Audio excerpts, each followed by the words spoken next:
adduunyada ka shaqaysan laguma la ka shaqayso laakiin qalbiga ha gelin taajir noqo laakiin adduunyadu qalbiga inay ka gelin dhakhtar noqo laakiin lacagtu qalbiga inay ka gelin mas'uul noqo laakiin adduunyadu qalbiga inay ka gelin waxaad noqotaa bay yiraahdeen culimadu sida doonta waxa loo isticmaalaa bariga mise badda maxaa laga ilaaliyaa biyo inay galaan hadday doonta iyadoo badda maraysa oo rukaab iyo badeecad la saaray ay biyo galaan iyadii waxa saaranba way qarriqmi sooma qofka bini aadanka adduunka inuu ku noolaado ilaahay baa ugu talagalay inaad shaqaysataa ood wax barataa oo taajir noqotaa oo dhakhtar noqotaa oo injineer noqotaa oo caaqil noqotaa ilaahay baa kuugu talagalay noqo laakiin adduunyadu qalbiga inay ka gelin hadday adduunyadu qalbiga ay ka gasho adiga iyo waxa ku saaranba wad dagiyo ugu dad badan ba maanta way dageen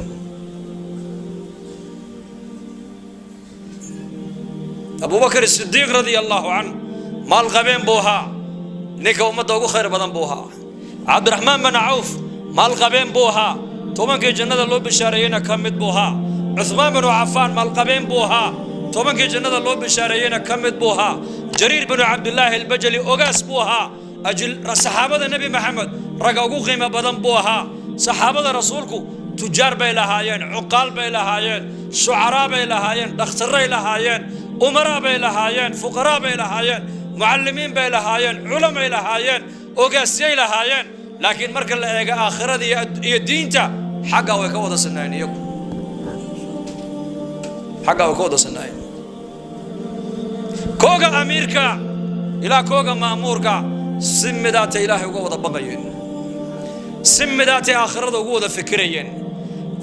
cabsida ilaahay ay ka baqayaan iyo aakhirada ay ku xisaabtamayaan waxay u dib yareysay ma taqaanaa in adduunka dusheeda xaqqa ilaahayna iska ilaaliyaan xuquuqda bini aadamkana iska ilaaliyaan aakhirana ay tagaan iyagoon waxba lagu lahayn Abi Bakr as-Siddiq radiyallahu anhu khilaafada islaamka markii loo dhiibay waa markuu nabigu adduunyada ka intiqaalay sallallahu alayhi wasallam wuxuuha bagaash luha dharka iyo badeecadu suuqa ku iibin jiraa la yiri alaabtiisii buu qaato degtuu saartay Umar baa arkay ninkoo sii socda kale ya Abu Bakr ila ayna wuxuu leeyahay waa shaqo tagaya oo taladii ummadoo dhan ba adiga madaxa laga saaray madhaleeli oo reerkayga ayaa ii bilin soo anu ka mas'uul maayo ilaahay weydiin maayo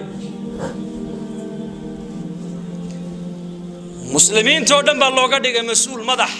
khaliifata rasuulillah weeyaan mas'uuliyadda uu qabtayna lacag baad ku qaadan meesha ma soo dhigan isagu inaka maanta ka warrama ninka markuu mas'uul laga dhigay dawladda ama xildhibaan loo dooranayo muxuu socdaa bay kula tahay muxuu socdaa waa lacag fiican heeshi meelaana si fiican u jabsatid la waxa xildhibaankii baa la oranaya oo loo banayn meel walba iyagu sidaa ma ahayn mas'uuliyadda umay arkayn meesha ciyaalkooga ay ka biilinayaan mas'uuliyadda waxay u arkayeen waa xilligii ummadda nabiga loo khidmeynayay waa adeeg ummadeed ummadda u adeegayaan ilaahay ikhlaaska innakan hayna siiyo Abu Bakr uu yaabay war ciyaalkayga reerkaygina ma haleelaysid oo masaariiftoodii ana ka mas'uule ana ka shuureynay aad u noqo horta halka fadhiiso ma haleelaysid hadii toole wala shuureeyay waxa loo shuureeyay maadaama afar reer u lahaa in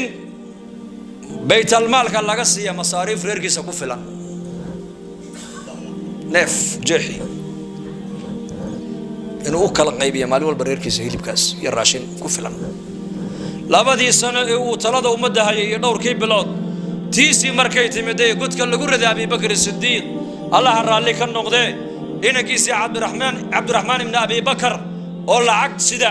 ayaa bayt al-maalki yimiday Abdurrahman bin Auf oo maaliyada ninkii hayay ayuu yiri lacagtan bayt al-maalka ku celi markaas uu adeer lacagta xageed ku wada jooji wuxuu aabba Allah u naxariistay ayaa igula dardaarmo yiri haday taydii noqoto maanta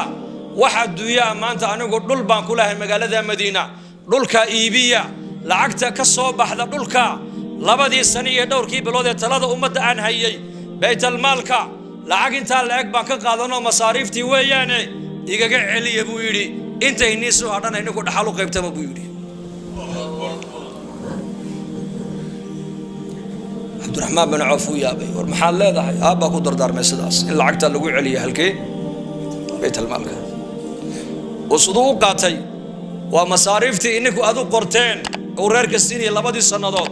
أيوة بهاي قرنا أيي دول كي ولها مركان يبينينا وحاولنا نقول دار من العقد إن الكيك اللي جاي عليه بيت المال كلو عليه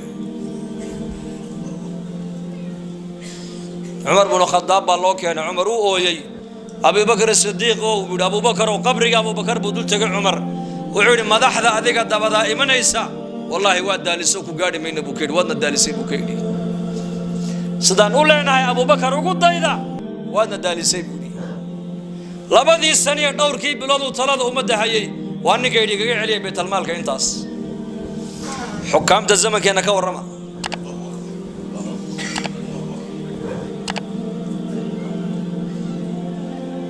فحاسي محاكيني والله كبق إلهي بكعب سنيين آخرته كو حساب تميين مركاسا كوغي مدحاها حق إلهي نوا إلاليي حقوق دي بني آدم كان أساسه اسكا إلاليي كوغي فقير كاها حق إلهي نسلو اسكا إلاليي حقي دد كان اسكا إلاليي وكوغي فقير كاها